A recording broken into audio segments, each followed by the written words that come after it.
Yes, yes, yes, yes, yes, yes, yes. We are back with another Keep Six IG Live right here, right now. All right? We're just waiting. Oh, let me get Michelle right in.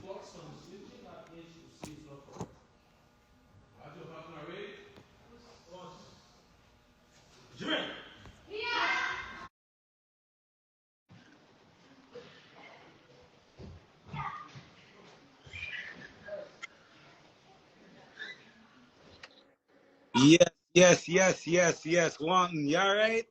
Yes, I am. I am. Oh, we're there. Live with another Keep Six IG Live right here, right now, all day, every day. Yes.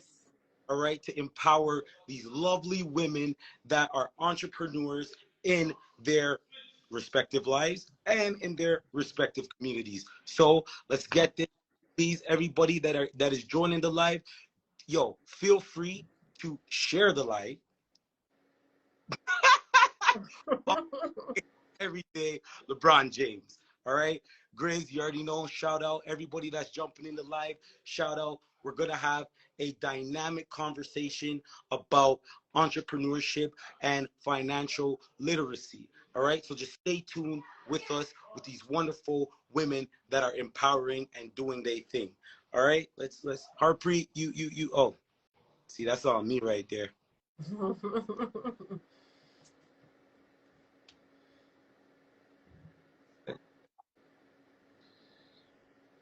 Okay, yeah. You already know. 1, 2. Nice to see you. All right, so we're about to get active in this live right here. So, you already know it's your boy, Coach Kadeem, right here hosting this IG live for Keep Six. And, at the end of the day, I love this right here. This is highlighting two powerful women in their community. So everybody share their life, and with no further ado, I'm gonna have these powerful women introduce themselves.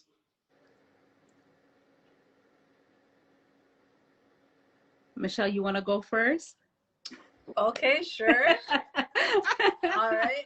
Before I start, if y'all can hear me, please drop some 777 in the comments before I introduce myself. If you can hear me, drop some 777s in the comments because 7-time fall and 7-time rise.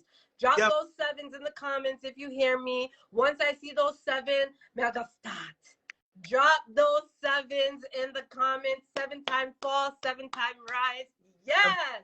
Okay, it's your girl Michelle Rochester, aka Chef Boss, Chef Rochester, Chef Boss Mishi. When I don't know other things set. Yes, I am a chef. I own my own catering company, M&R Catering. I just launched TTOQ. Single dinners is what we offer at that company. I'm a mompreneur. I have transitioned to become a basketball mom. Woo! Yes.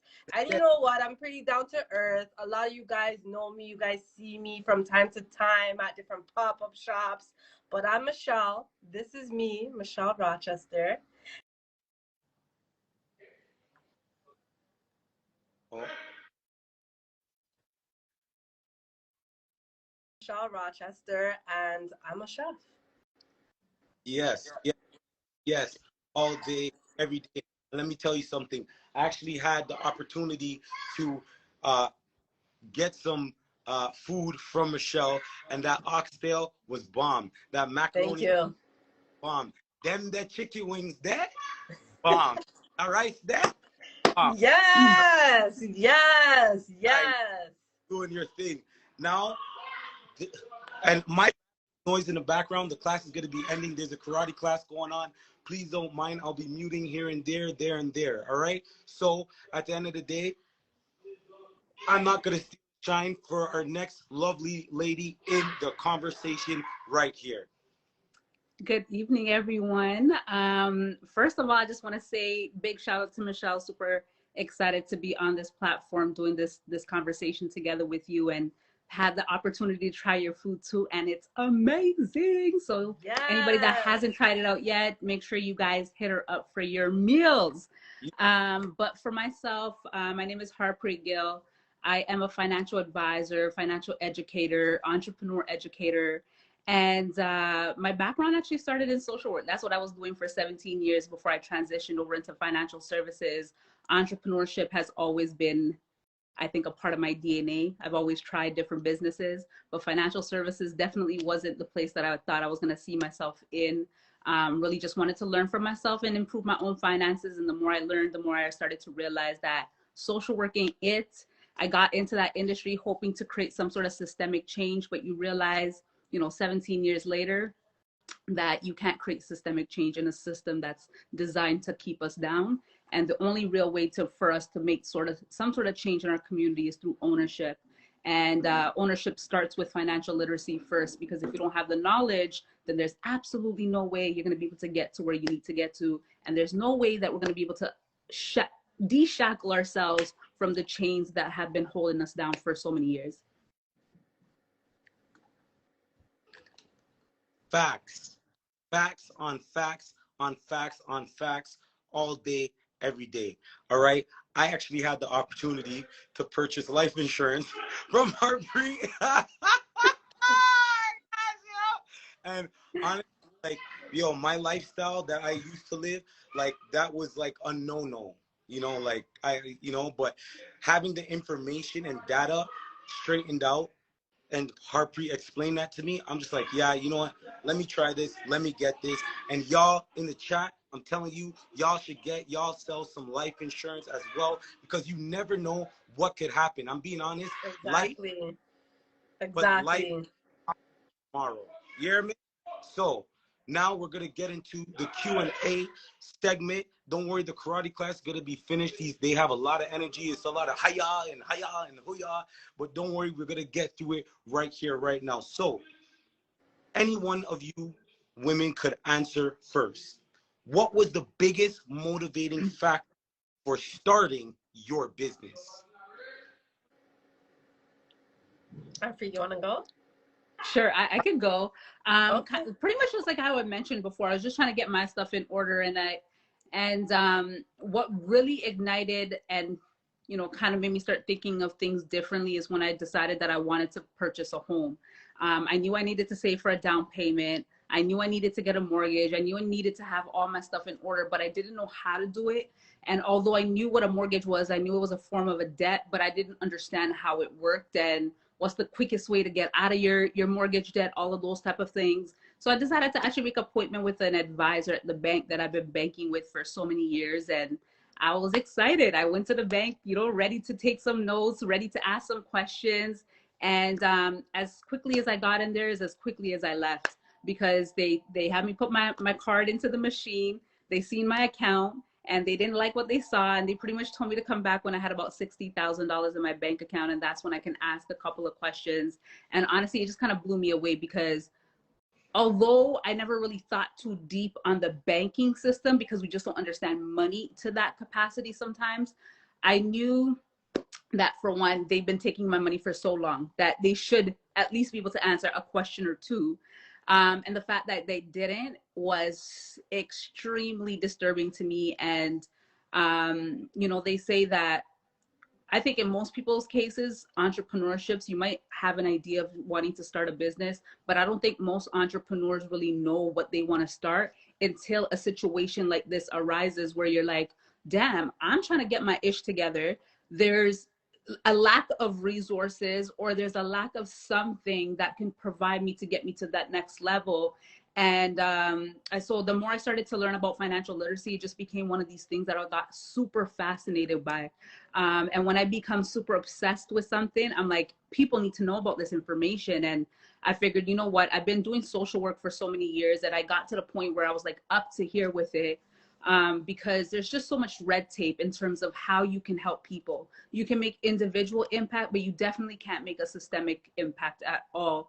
And the more I started learning about money, the more I started to realize, I'm like, there's nobody in our community, especially in Canada, that looks like us, that speaks like us, that comes from the struggles that we come from, that understand what we're going through. And I'm not just talking about marginalized communities, but I'm just talking about the average folk, like average people who are out there working hard. They don't know what to do with their money. And I know I'm not the only one that's struggling. So why not, you know, continue learning further? The more I learn, the more I can feed into the community, and I kind of create my own space where it's like there's no one really in the financial services industry that looks like me and talks like me and is making the impact at this level. So why not fulfill that need? And that's kind of how my journey started, really. Well, I hear that. That's powerful right there, you know, and it's true. Like, there's not a lot of people that look like us, you know, on the other side of the spectrum, you know, giving us that knowledge and wisdom about what to do with our finances. Like, when you're in high school, they're not really teaching you that neither. You know, when you're in middle school, they're not really teaching you that neither, right? So it's good to see that, you know, you took it to the heights that you took it to and taking it to. Now, Miss Kiataring, want me? Yes. So basically, how I started and what motivated me to be on this journey that I'm currently at is losing my grandfather. My grandfather passed away, and he was like a big chef.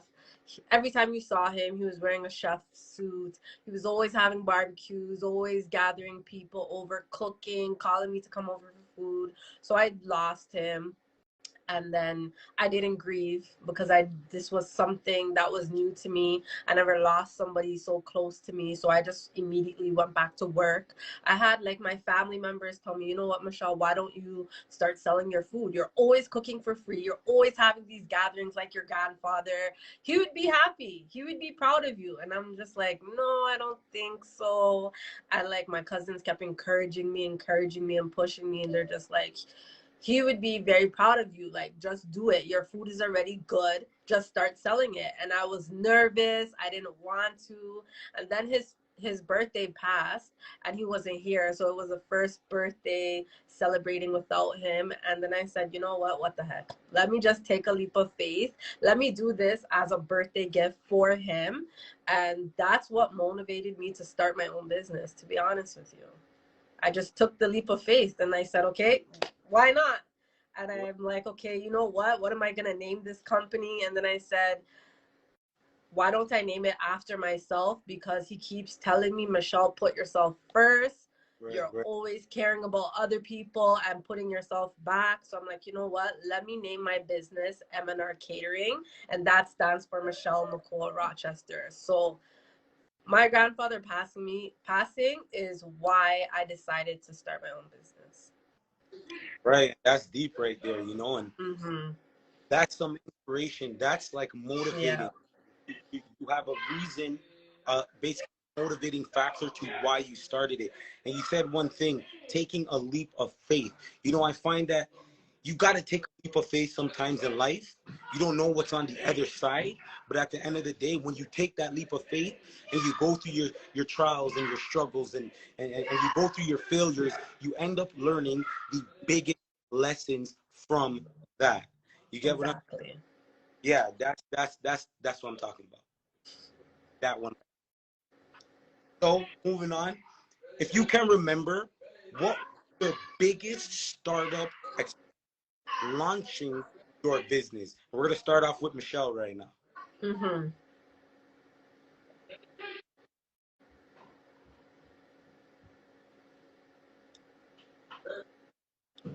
Michelle, are you there? It's not time yet. Sorry guys, being a mompreneur. My son said he wants to come announce the winners for the giveaway. Come and say hi quick, and then I'll call you when it's time, okay? Hi guys. Hi. He dressed up for you guys too. So he can't wait, and it's not 8 o'clock yet. I'm gonna call you when to come, okay? Oh yeah, and also I'm gonna be announcing the winners, so make sure to stay tuned. Yes.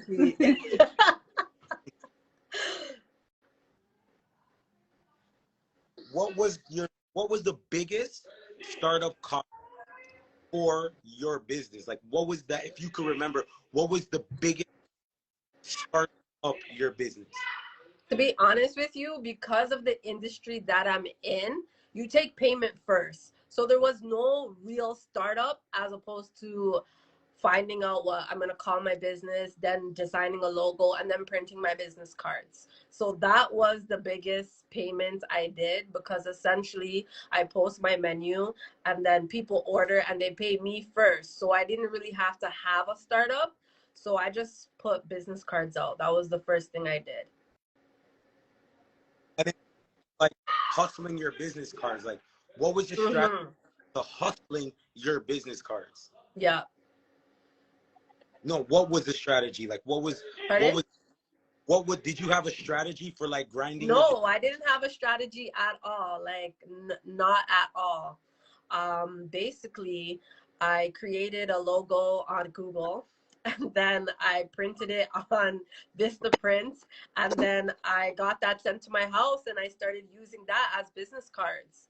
Because people are already aware of my cooking, because I always used to host events and then cook at these events, it wasn't hard getting clients. So I didn't really have an expensive startup. It was just my business cards. That was it. Right, my bad, my stand drop. Right, you know. All right, well, that's good. All right, now Harpreet, what was your biggest expense cost for starting your business, if you had one? Yeah, my biggest expense, which honestly wasn't a big expense at all, it was more of an investment than it was an expense, to be quite honest. But it was me getting licensed. I had to, take courses to be a legit in this industry, to be certified through the province and through Canada and things like that. So for me, the biggest cost for me was my licensing, taking my courses, paying for my provincial exams, but just kind of like piggybacking off a little bit off of what Michelle just mentioned. Outside of that, I didn't have too many expenses because I'm a service-based business. My business is based on, if I provide a service, then I get paid for that. So there wasn't too much of a startup cost, but there was a marketing cost. Just like Michelle, the logos, the websites, figuring out all the logistical things on the marketing side was the biggest cost. And even that, if you know how to connect with the right people, if you know how to utilize the right resources, those costs can be really, really low, to be quite honest. And I think that one of the things I just want to mention, because for the people who are watching, I want you guys just to know that a lot of businesses, yes, there are startup fees, but when you're self-employed, you're not really thinking about the traditional business expenses, like having to have a space or potentially, infrastructures being put into place, staff, all that kind of stuff. Because when you're first starting a business, you're not really starting a business, you're self-employed, you're investing into yourself. When you start to scale, you start to grow a business, and you have to at some point invest in your business in order for you to scale your business. But when you're first starting off, a lot of people don't necessarily have to think about large startup fees. Maybe some businesses there will be startup fees, but it doesn't have to be nothing out of your reach. And one thing I just want to mention also is that I think that sometimes when it comes to entrepreneurship or people wanting to start a business, they feel like they have to have every little detail figured out. And just like how Michelle mentioned, like, it was like, okay, someone kept pushing, but once that push became a reality in her mind, it was like, okay, just got to go get my business cards, distribute, and let people know what I'm doing, so that way people can hit me up, and then, I can serve food to these individuals. Same thing with myself. I just had to make sure that I marketed myself efficiently and properly so that people know what I do, so that it can become an exchange of service for monetary, and then you continue to build up from there. And you don't have to have everything figured out. Like when I started my business, I didn't have a logo or color schemes or websites at least 6 months after I started, because what am I going to have a website for if people still don't know I'm a financial advisor? What am I going to have all of these perky, pretty little things that are like the cherry on top of the business when people don't even know what I do, or if people don't even know that this is the space I'm in. So the first thing I got to do is go tell the world what I'm doing. I got to market myself. I got to go ham. I got to have more marketing strategies on the social media side, which then creates or generates leads. And once you have leads, then you can start investing in those other things. And so, you know, my first 6 months was just grinding, pushing myself out there, starting to build a clientele base.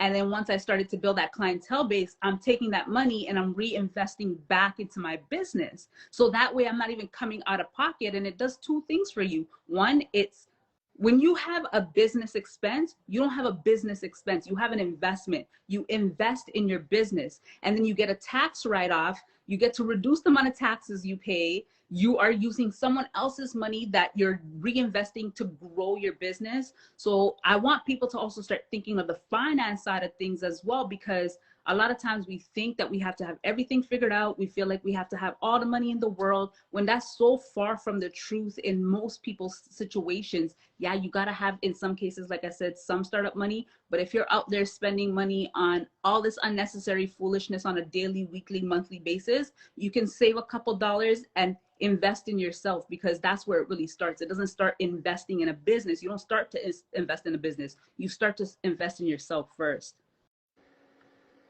That's facts. That's facts. And for any aspiring entrepreneurs in the chat right here, please take in what you just said and soak that right. Yes, sir. You see this? Soak it right there, sir. Because that is some vital seed growing information right there. All right. So moving on. If you did have any struggling times, where did you find the drive to push through the rough times to keep pursuing your dreams as an entrepreneur? Michelle, did you want to start, or you want me to go first? Okay. So what pushed me through the struggling times is honestly being a parent. When you're a parent, you have someone else depending on you. It's not just me in this world. I have a son who needs to be fed, who needs to have a roof over their head. Currently, I'm a full-time mompreneur. So I have to depend on my business, my cooking, my catering company alone. So during the struggling times, what motivates me is my child. When I look at him, I know I have to grind. I can't stop because he's depending on me. My bills, I know my bills need to be paid. If my bills are not paid, then I'm homeless. I'm on the streets. These are the things that motivate me.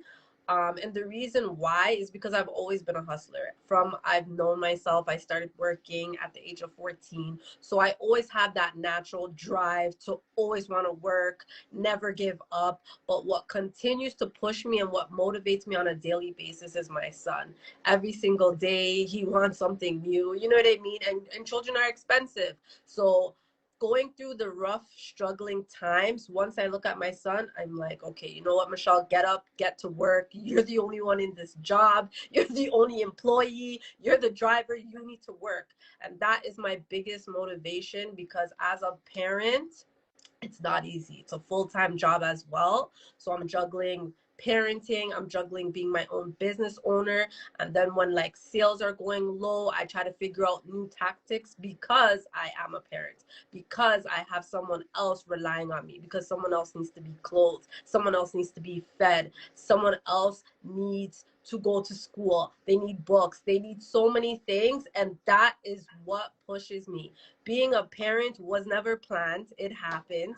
So because it just happened, I have to pull my big pants up and get started.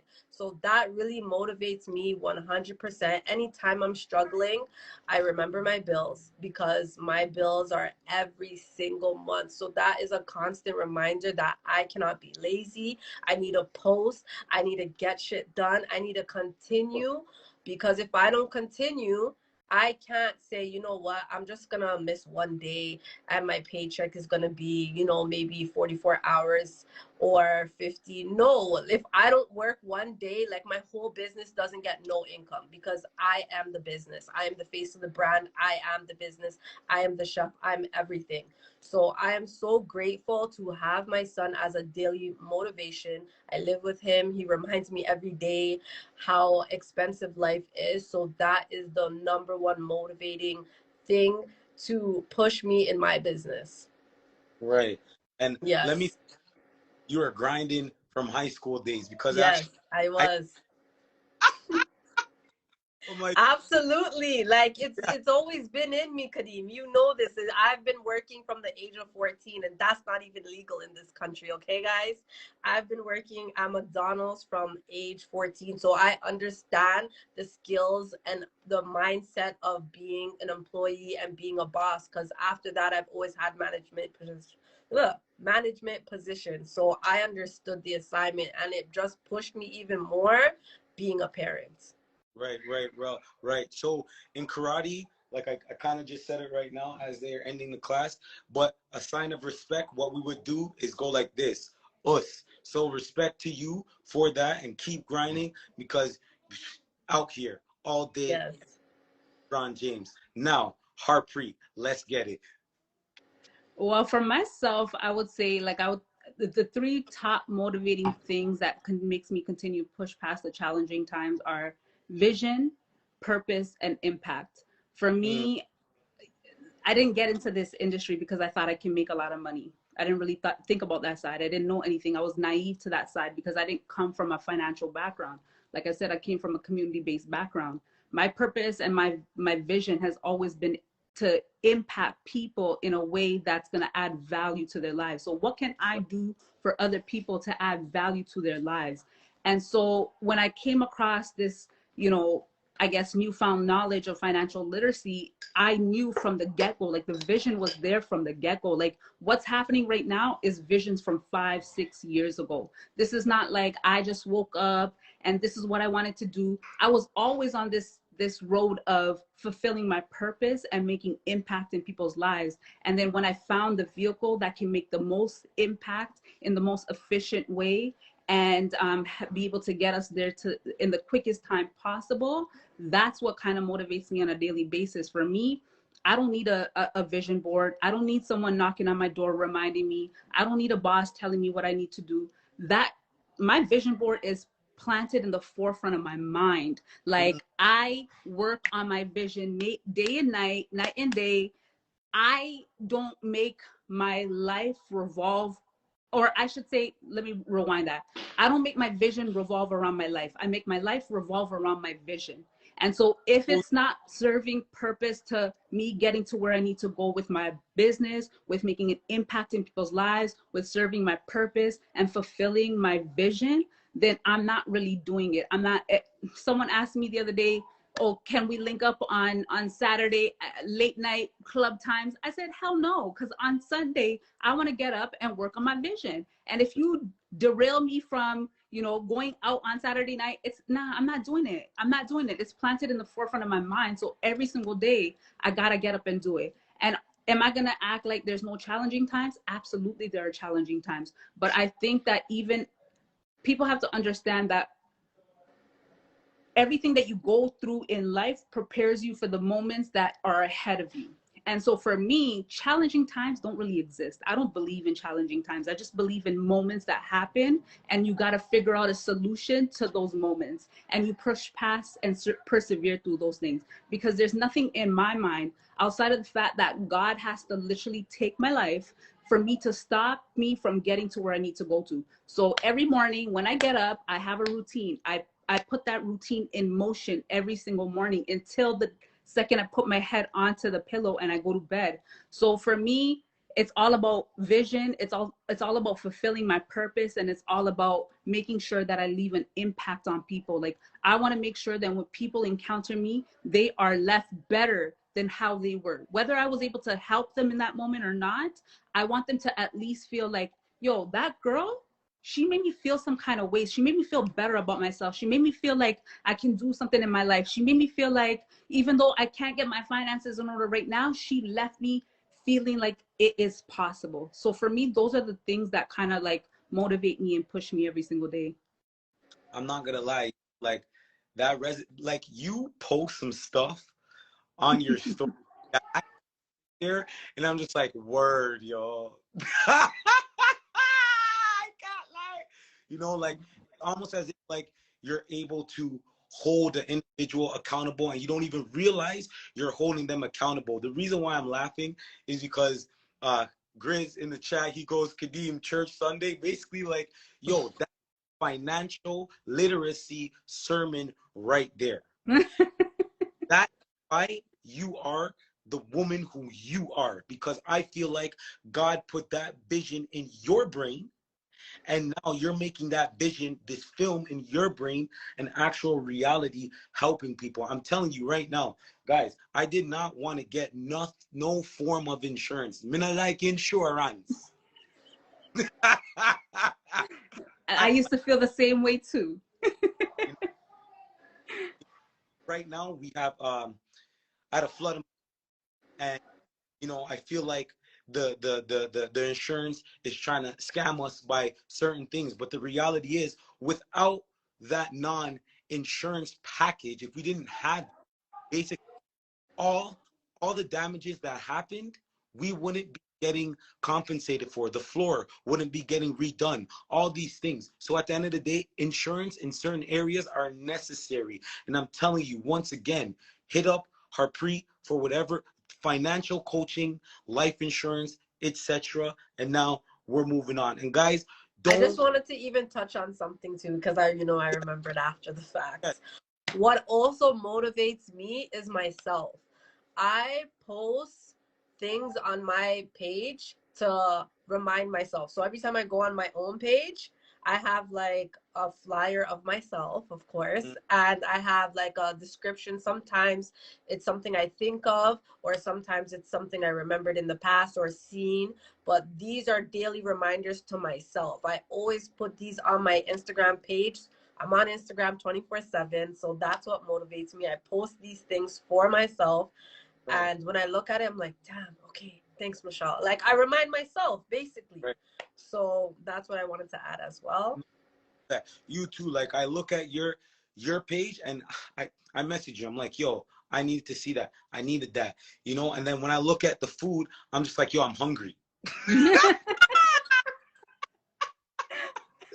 know, I'm not even gonna lie. I'm just like, oh, there's some spicy shrimp. Ooh, there's some fried dumpling. Ooh, there's some this. And I'm just like, yeah, you know, so everybody please support these young women in their entrepreneurship journey all day, every day. Now, moving on to the next question.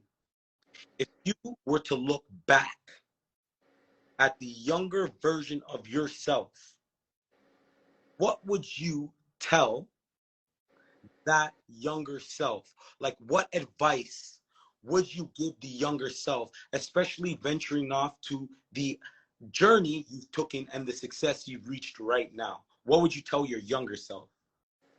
To be honest, I have like a whole book I would tell my younger self, because my whole entire life is trial and error, learning, and a lot of the experiences.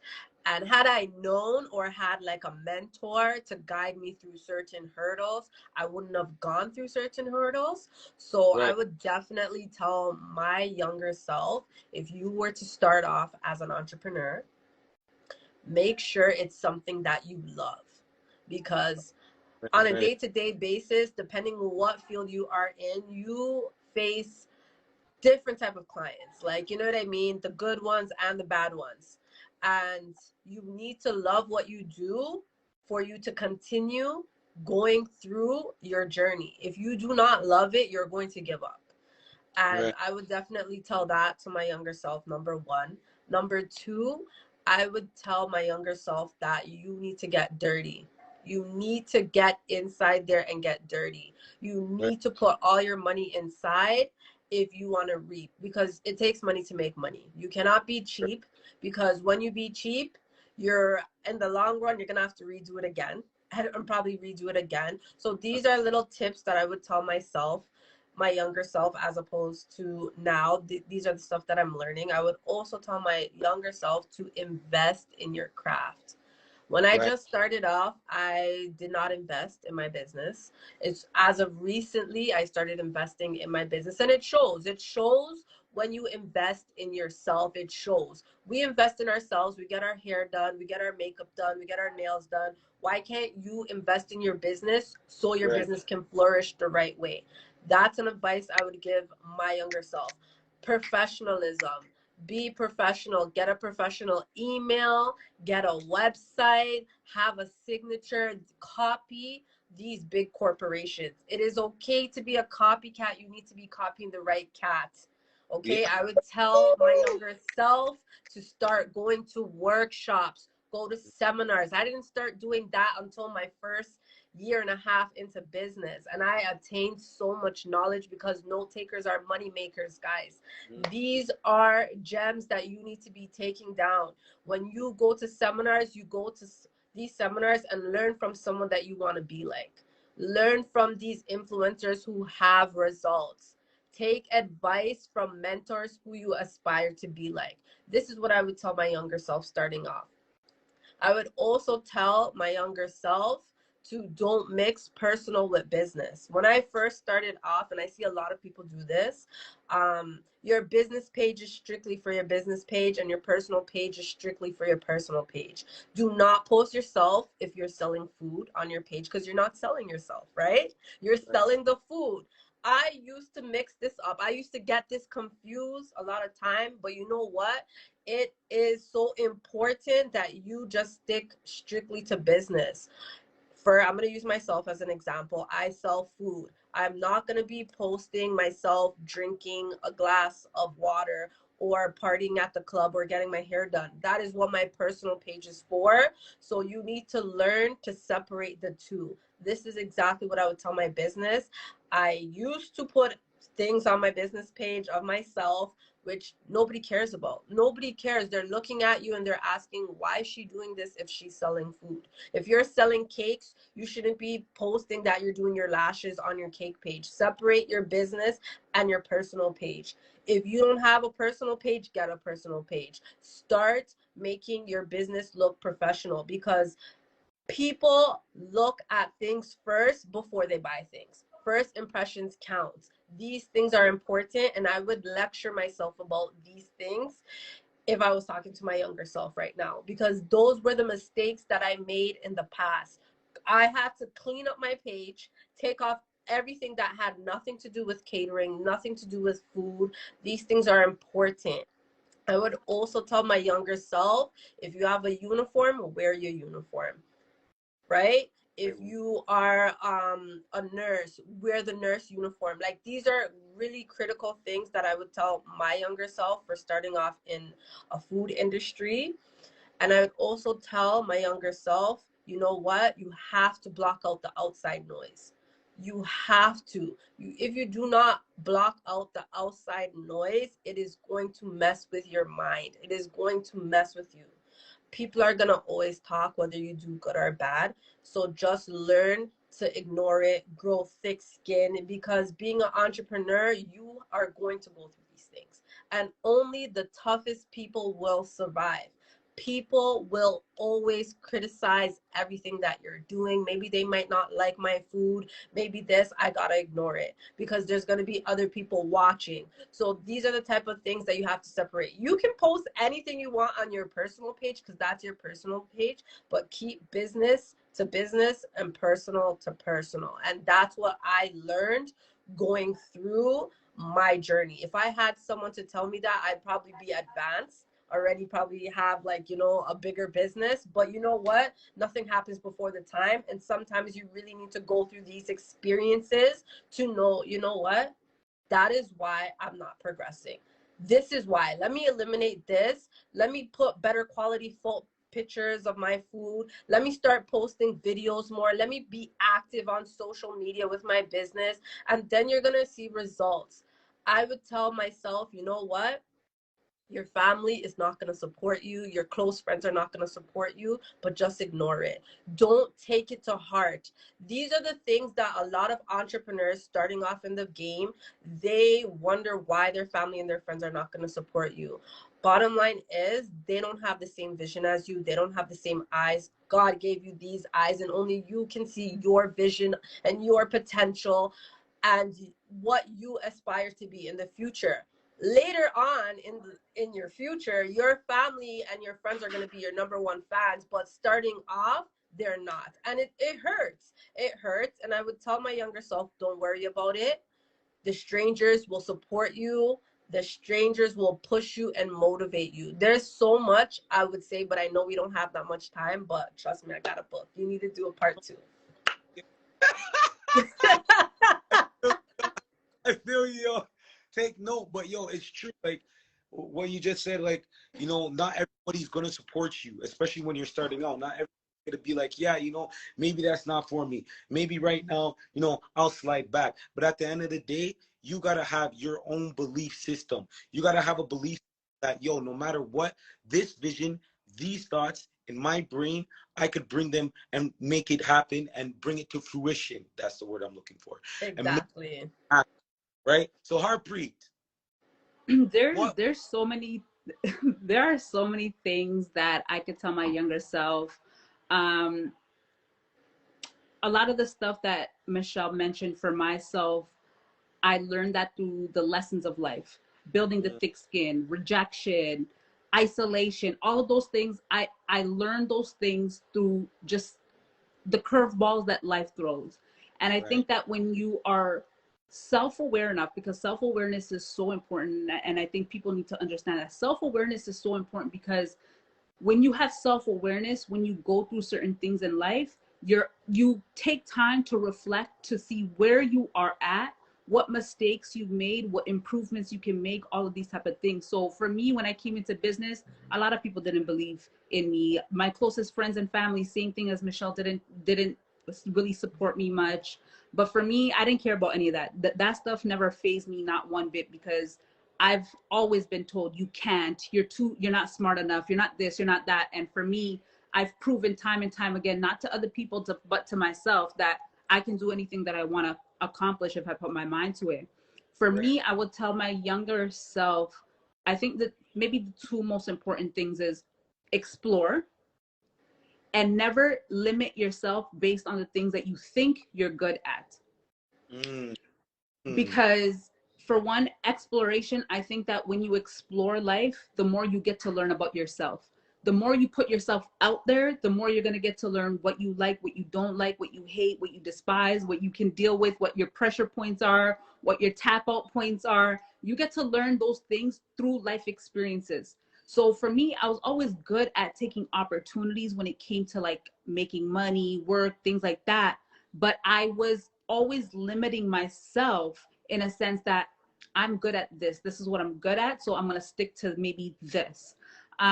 Because one of the things, like if I go back, although I started working in my community as young as 14 years old, by the time I got to the ending of high school, I really thought I wanted to go into food and nutrition and fitness. I was an athlete. I love sports. That's what I grew up doing. And so I always thought that my life was going to be revolving around fitness. And I also love the nutrition side of things. And I found that fascinating. But when I took a look at the curriculum in post-secondary and what those courses entailed, it was heavy in math and heavy in science. And those two areas were my biggest weak points. Even reading and writing, I didn't know how to read up until I was in high school. I think now I'm discovering that I have dyslexia, which I, for the longest time didn't understand why I struggled to read so much. So when it came to school, it was my weakest points. But what my strengths were dealing with people, interacting with people, making people feel good. So I decided to go into social work because I like dealing with people. I like helping people. And it was, in my mind, the easiest route to get to where I want to possibly be, because there was no science or math involved in it. And it's crazy, like life will bring you exactly where you need to be, because it's almost like a full circle moment. Even though I'm not in fitness and nutrition, finance is heavily numbers based, math based. And so it's crazy that the thing that I try to run away from the most is where my life kind of brought me to, but obviously in a different kind of lens. And so if I had taken it upon myself to push myself beyond the limits that I knew what I was supposed to be in, maybe life could have went differently. maybe I would have learned more about myself. Maybe I would have come to my confidence earlier, because I would have realized that, oh shoot, you don't think you can do math, think you can do science, and here you are putting your mind to it and actually accomplishing that goal. So I think those are the two main things that I would tell myself, is really to explore, because now, you know, Michelle talks about like focus on business, but there's so many things that I know if I put my mind to, I can be good at. But you're an adult now, you have responsibilities. You can't just be like, well, I'm gonna go I'm a financial advisor and building a financial services business, and I'm gonna learn how to go cook. You know, on a professional level, I'm gonna go learn how to do lashes. I'm gonna go learn how to, you know, fix computers, because oh my God, I'm so interested in those. Those are the times when we're younger, when we don't have responsibilities, we have the opportunities to explore without the feeling of like, oh my God, bills are coming up, rent is due, children got to get taken care of, all these type of things. That's the most beautiful time about, you know, being a young person, is that you don't have to think about those responsibilities on the level that you have to think about as an adult. So you get to explore, you get to see what you do like and what you don't like. And I think through exploration is when you get to know who your truest form of yourself is. Yeah, I agree. I agree with that. You know what I mean? Like, and just to honestly like go back and to have that information now to tell yourself, it shows how much you've grown, Mm-hmm. how much as an individual you have this now, and looking back in the past tense, knowing that, hey, listen, I was here, but now we're over here and we're doing it. And hats off. Doesn't matter what you think you have, what you don't have, whatever, you're doing good. Dyslexia, lexia, desk does not matter, because at the end of the day, yo, vibrations count, communication counts. You're communicating, Michelle, you're communicating food, Harpreet, you're communicating through gift with dealing with people. It's still communication all day, every day, LeBron James. Now, this question is specifically for Harpreet. All right. So, real talk. Everybody needs it. Can you give us some tips on how to deal with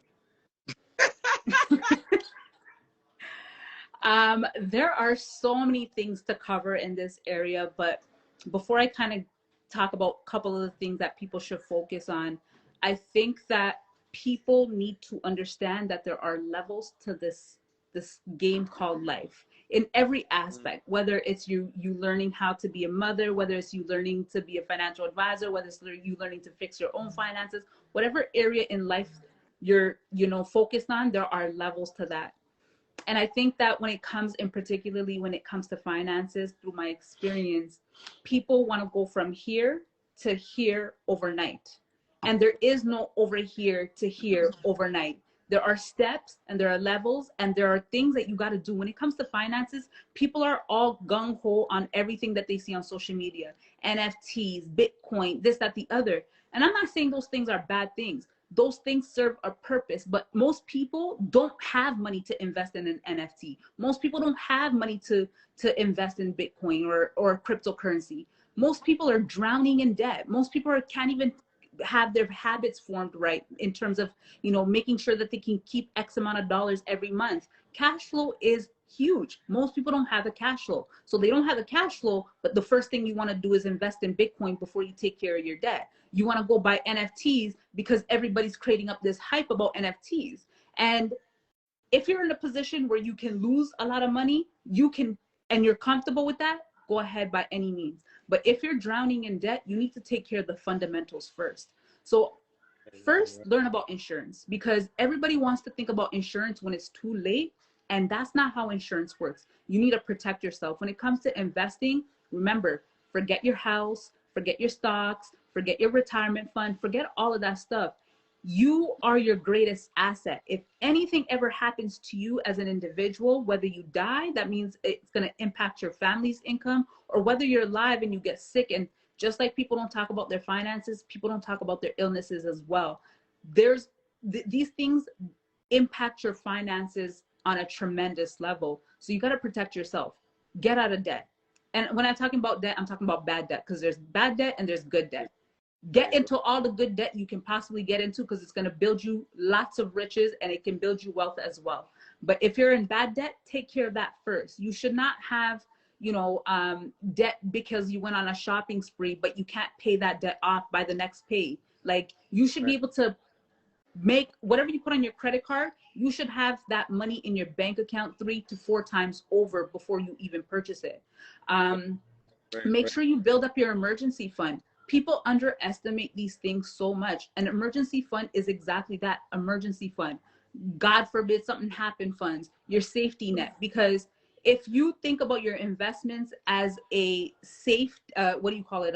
Your emergency fund, you're going to continue disturbing your investments. Investments is boring. Investments are not exciting. Investments is you put your money away, you tuck it away, you let it go, you let it grow, and you come back and you check on it. What people are doing day to day, that's not investing, that's day trading. Most people are not in the position to day trade. It's very volatile.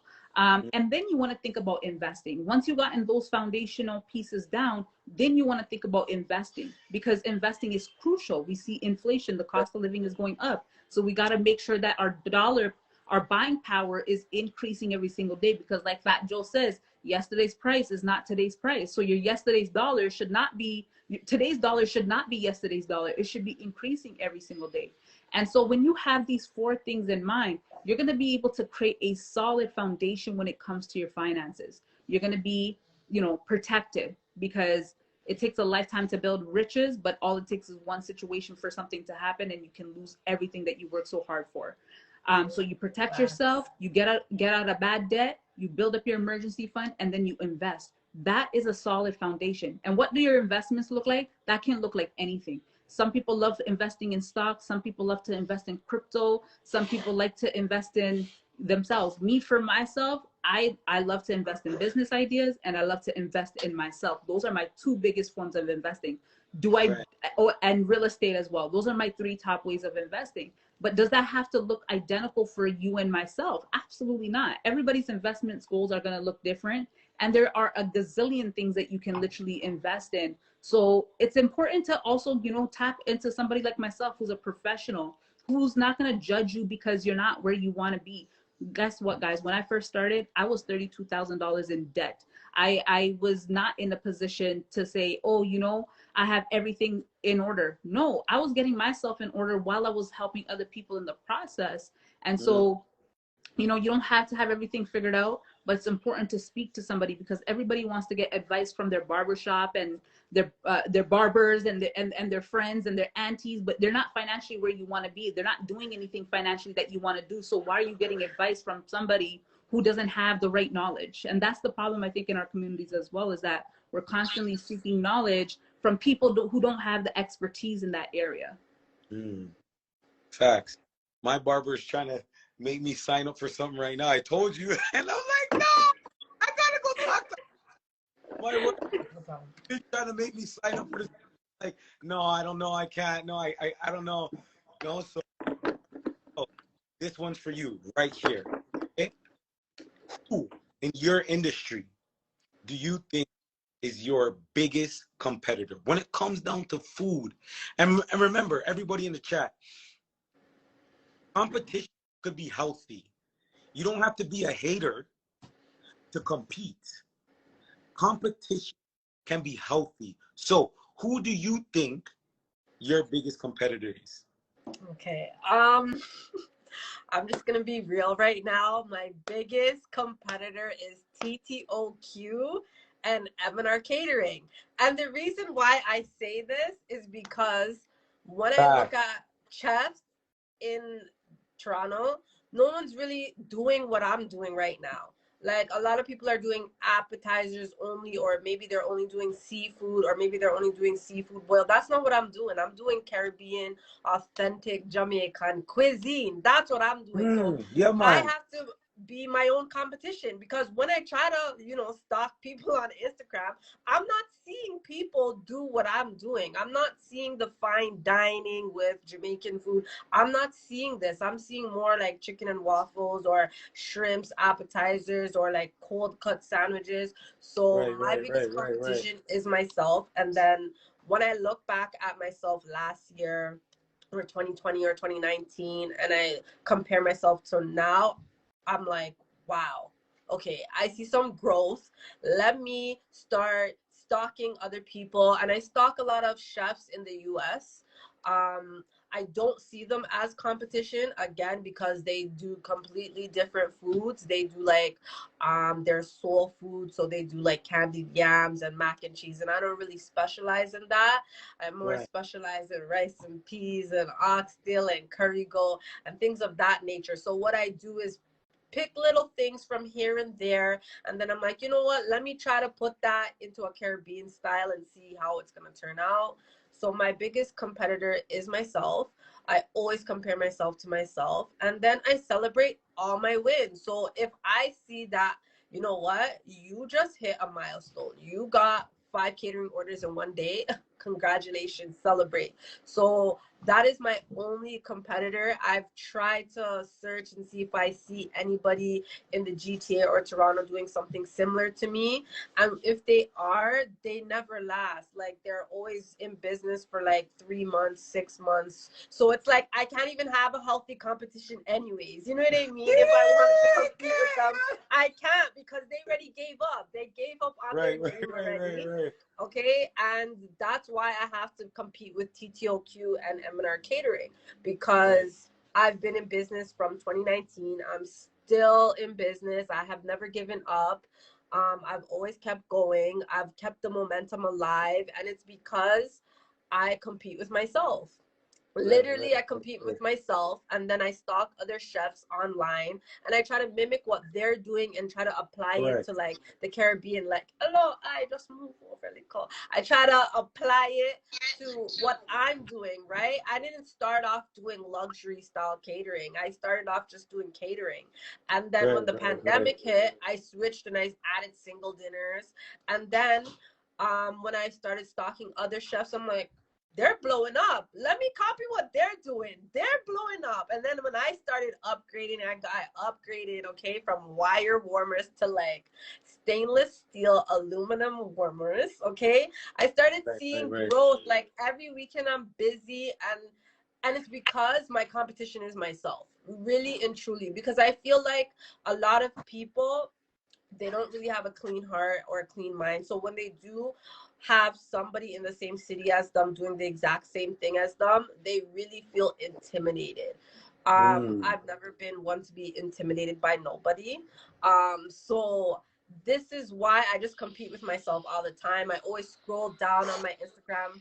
I never delete nothing. If you go on my catering page, there's almost 5,000 posts. So I go back and I look at myself and I'm like, okay, you know what, Michelle? That was great that you did last time, okay? You need to reinvent it now, because technology changes, our society changes every time. So you gotta always reinvent yourself. So that's what I do. I look at what I used to do in the past, stretchy stop, and then I reinvent myself. I'm in competition with myself, to be honest with you. Right. Yeah. Well, that's big right there.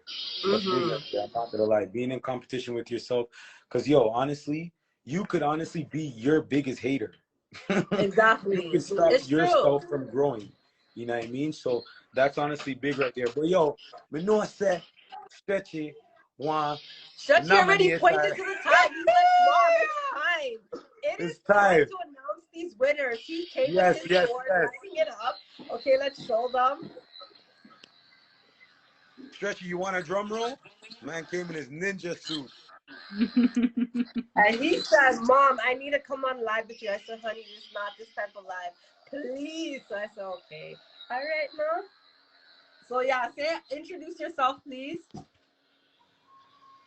Hi, my name is Stretchy. Code name, real name. Who's that? Stretchy's my nickname. All right, okay, you got something to give away, young man? Stretchy, we're gonna do the giveaway. So I just want to thank each and every single person that participated in the giveaway. This is another way to boost your ratings, get out there more. When people are reposting and tagged, you're going on other people's pages, so fresh pairs of eyes are going on your page. So for all those entrepreneurs who want to grow their following, giveaway is a great idea. And we are gonna announce the winners. I always love to do it live so you can see exactly who's gonna win and the thrill of it. So I already have the computer on, and we're gonna do this, guys. So I'm switching over the camera. This is the wheel of names. I know it's tiny because there was hundreds of names, okay? Hundreds of names. So you guys can't see the names, but these are names, okay? There's a lot of names. So I'm going to click it now, and we're going to go. Stretchy, come say the name. Yep, blacked out. Ready, drum roll. I can't. Hold on. Our first winner is Glam Her Face. Let's see if she's on right now. You on? Glam Her. I don't think so, and we're gonna do it again. And the at buttons are not any winners. So if an at comes, we gotta do it again because it was a lot of names to type. So I just copied and pasted. Our first winner is Grateful Kiki. Graceful Kiki. We're gonna see if she's on the live. And no, she's not. So we're gonna spin again. This time I'm saying. Okay, you say it.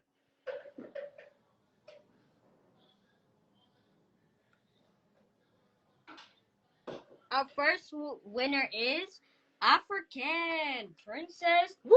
I think I saw African Princess on the live. Congratulations. Yes, girl. You won. Congratulations. Begging your prize now. Congratulations, African Princess. Please DM us. We have one more winner. One more winner. Let's do this, guys.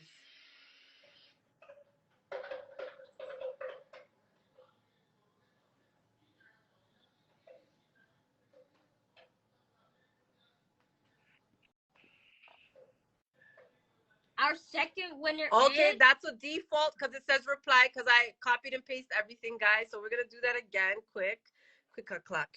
Fast. Yeah, man, I have to be fast now, man. Our second winner is Her Point of View. Her Point of View. And I don't think that person's on. So we're going to do, because we're running out of time, this is going to be the last spin, and this is going to be the winner. If it's a default, then we'll spin again. Or if it's no one.